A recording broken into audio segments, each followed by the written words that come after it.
بسم الله الرحمن الرحيم. فصل أفعال المقاربة هي أفعال وضعت للدلالة على دنو الخبر لفاعلها، وهي ثلاثة أقسام.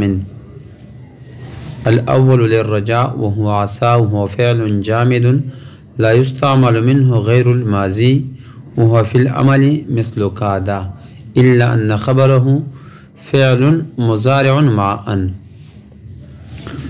فدې فصل کې مصنف افعال مقربه درته بیانوي. افعال مقربه تعریف دته مصنف په خپلم کړی دا چې هي افعال وضعت للدلاله على دنو الخبر لفاعلها، چې افعال مقربه هغه افعال دي چې دلالت وکړي په دې خبرې باندې چې د دې خبر د دې فاعل د پوره نږدې ده. ٹھیک ده کنه؟ پوه شوې پې هي افعال د افعال دي چې وضع کړي شوي دي خبرې د پوره چې دلالت وکړي على دنو الخبر د خبر په نزدېکت لفاعلها د دې فاعل د پوره. ٹھیک ده؟ افعال مقربه په درې قسمه دي. افعال مقربه څو قسمونه دي؟ افعال مقربه درې قسمه دي. ٹھیک ده؟ افعال مقربه برای رجا، و افعال مقربه برای حصول، افعال مقربه برای اخذ و شروع. دغه درې قسمونه دي. ٹھیک ده؟ اول قسم څه ده؟ اول قسم افعال مقربه برای رجا. رجا لغوي معنا د امید. رجا لغوي معنا څه ده؟ امید. او په دې ځای کې د رجا نه مراد هغه افعال مقربه دي چې دلالت وکړي په دې خبرې باندې چې متکلم ته د دې خبرې امید او تمه ده، یقین نه ده چې د افعال مقربه د فاعل لپاره د دغې د خبر حاصلېدل نږدې دي. هغې د خبر حاصلېدل څه دي؟ نږدې دي. پوه شوې پې که پوه نه شوې؟ او دې دپاره صرف عصا ده. دې دپاره صرف څه ده؟ عصا ده. او عصا فعل جامد ده. عصا فعل څه ده؟ فعل جامد ده. ماضي نه علاوه نورې صیغې دې نه جوړېږي. مضارع، امر، نهي وغیره دې نه جوړېږي. پوه شئ؟ او د ماضي صرف یو څو صیغې ته جوړېږي. ماضي ټولې صیغې نه جوړېږي، صرف یو څو صیغې ته جوړېږي. اوس دا به عمل څه کوي؟ مصنف یې د عمل په خپله ذکر کړی ده. ټیک ده؟ چې دا د کا د په شان عمل کوي. څه په شان عمل کوي؟ د کا د په شان عمل کوي. ټیک ده؟ لکه څرنګې کا د به دې نه بعد به اسم هغې ته به یې رفع ورکوله. ټیک ده؟ او خبر به یې مضارع و. خبر به یې څه و؟ مضارع به و. خو په دې کې صرف فرق دا ده چې په کا ده کې خبر مضارع بغیر د ان نه و. ټیک ده؟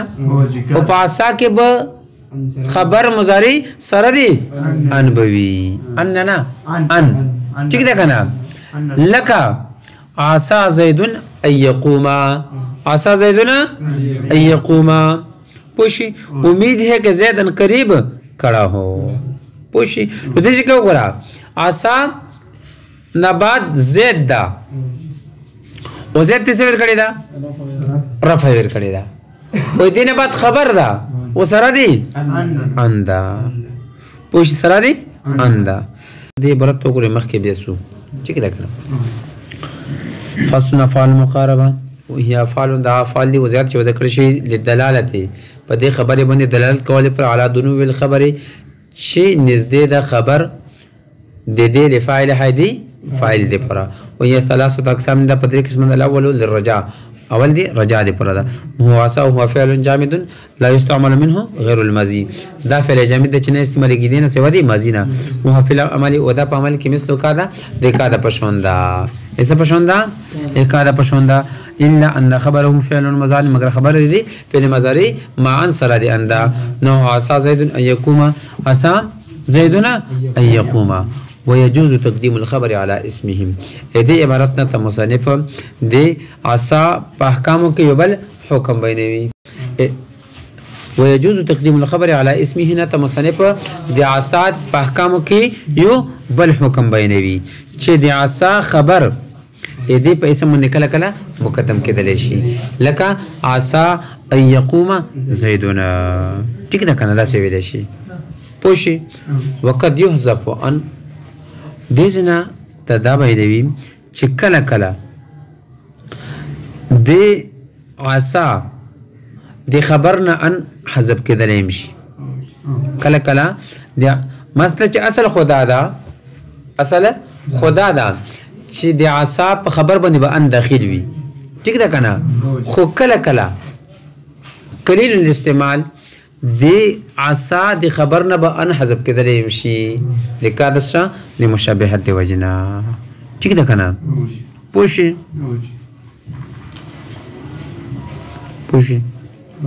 لکه عسى زيد يقوم وګورئ دا ويجوز تقديم الخبر على اسمه انه عسى ان يقوم زيد وقد يحذف عنه وكلا كلا حذف كل شيء انه عسى زيد يقوم والثاني للحصول د افعال مقربه دویم قسم دا افعال مقربه برای حصول ٹھیک ده افعال مقربه برای حصول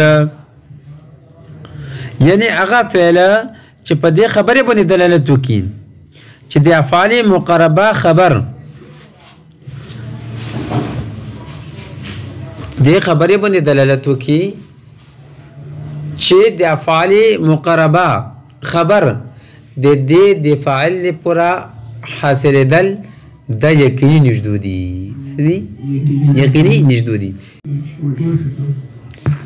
افعال مقربه برای حصول دا هغه افعال دي چې دلالت وکړي په دې خبره باندې چې متکلم ته د دې خبرې یقین ده ٹھیک ده چې د افعال مقربه خبر د دې حاصل دل د دې فاعل لپاره نجدودي پوه شئ که پوه نه شئ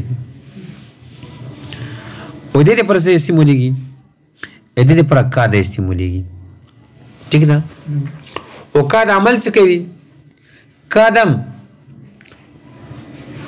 اسم ته رفع ورکوي او خبر به مضارع بغیر د ان نوي خبر مضارع بغیر د ان نوي وګورئ والثاني للحصول وهو كاد وخبره مضارع دون ان انه كاد زيد يقوم وقد تدخل ان وكلا كلا دې ځینې ته دا ویلي چې اصل استعمال خو د کاد دا چې دې کې به مضارع بغیر د ان نوي خو کله کله مضارع سره د انما ارتلای شي ځکه د اساس مشابهت دی وجنه اساس دی مشابهت دی وجنه ٹھیک ده وقد تدخل انه كاد زيد ان يقوم والثالث للاخذ والشروع دریم نمبر قسم د افعال مقربه او افعال مقربه برای اخذ و شروع ده افعال مقربه دریم قسم کوم یو ده افعال مقربه برای اخذ و شروع پوه شئ افعال مقربه برای اخذ و شروع هغه افعال دي چې دلالت وکړي په دې خبرې باندې چې متکلم ته د دې خبرې یقین ده نه کې امید چې د افعال مقربه فاعل خبر حاصلول شروع کړي دي خبر حاصلول څه کړي دي شروع کړي دي پوه شئ سمته وي افعال مقربه برای اخذ و شروع هغه افعال دي چې دلالت وکړي په دې خبرې باندې چې د دې چې دلالت وکړي په دې خبرې باندې افعال مقربه برای اخذ و شروع هغه افعال مقربه دي چې دلالت وکړي په دې خبرې باندې چې متکلم ته د دې خبرې یقین ده چې د افعال مقربه فاعل خبر حاصلول شروع کړي دي په خبر حاصلول باندې شروع کړي ده پوه شوې وایي دې لپاره 15 افعال دي څو افعال دي پکې 15 طفق جعل قرب اخذ و اوشک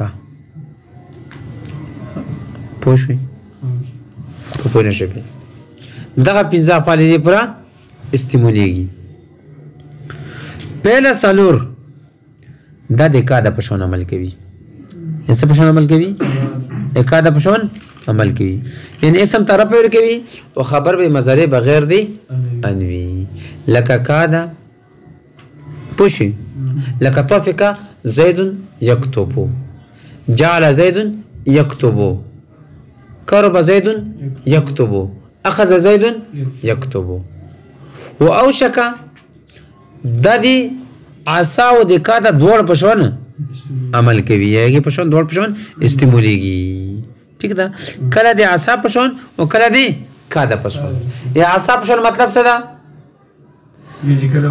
مطلب چې د اسم ته خبره په ورکی په دوړ صورتونو کې خو کله به مضارع خبر به مضارع سره دی انوي او کله به بغیر دی انوي پوه او شکا دا به د کا د عصا دوړ په شان عمل کوي مطلب څه چې اسم ته خو همیشه څه ور کوي رفع ور کوي خو خبر به کله مضارع سره دی انوي نو د عصا په شان استعمال شو کله به خبر مضارع بغیر دی انوي نو دا کا د په شان شو ٹھیک ده پوه شو په وګورئ وتا والثالث ودریم نمبر للاخذ والشروع في الفعل دي اخذ وشروع دي پر په فعل کې وهو طفق وجعل وقرب واخذ واستعمالها مثل كاد واستعمال دي پشان دي كاد لك طفق زيد يكتب واوشك واستعمالها مثل عصا وكاد واستعمال دي اوشك پشان دي عصا ودي كاد